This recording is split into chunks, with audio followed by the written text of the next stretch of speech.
Good morning students, here is your Seema ma'am. Now in the last session we have seen the pollination by abiotic agents, that is by wind and water.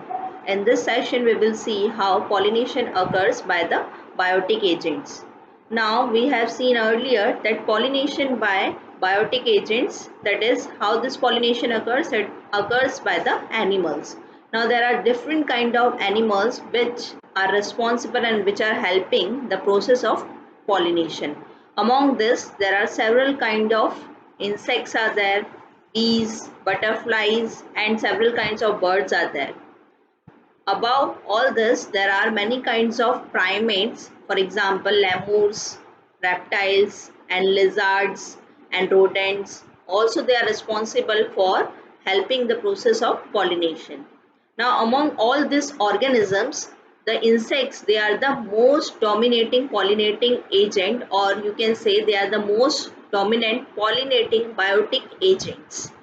Now there are few characteristics of the flowers which are pollinated by the insects and which are pollinated by the animals and which are pollinated by the other flies and bees.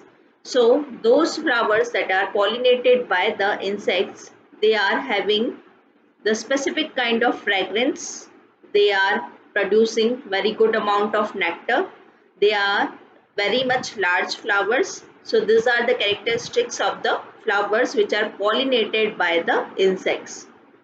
Those flowers which are pollinated by the bees and the beetles, they generally secrete a very foul kind of odor, means they are secreting a very bad kind of smell so as to attract this beetles. This is how the flowers are getting pollinated by all this.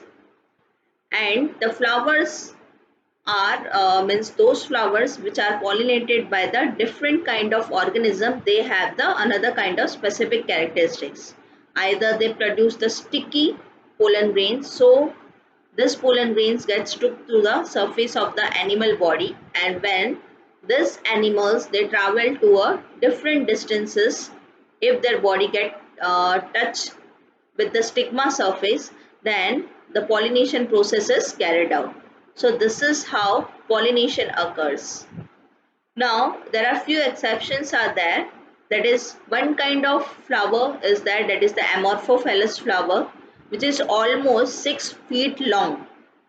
So this flower, in this pollination occurs so as to lay egg in a proper and a safe place. Second kind of example is of yucca plant and the moth. Now both cannot complete the life cycle without each other. The moth lays the egg within the locule of the ovary, and by this the yucca plant get pollinated, and this is how the seeds are produced. And from the larvae the moth is getting out from the larvae. So these are some of the examples. Now you can find out different flowers, that how they are pollinated by the different kind of species, whether they are pollinated by insect, whether they are pollinated by animals. So you can find out the different examples such as papaya, cucumber. Many such examples are there which are pollinated by the different kinds of biotic agents. So this is all about the pollination by the biotic agents.